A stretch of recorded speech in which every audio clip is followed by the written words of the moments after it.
Bueno, pues hoy vamos a enseñar este microondas Bosch que tenemos aquí el placer de conocer, que está bastante bien. Aquí vemos para controlar, aquí se empieza la temperatura, el tiempo. Aquí tenemos todas las temperaturas posibles. Tenemos función horno y función microondas. Para abrirlo es muy sencillo, simplemente darle a este botón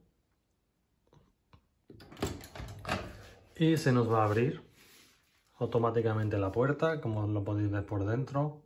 Bastante amplio, tiene bastante calidad. Aquí tenemos el plato donde va a ir todo encima, lo podéis ver por dentro.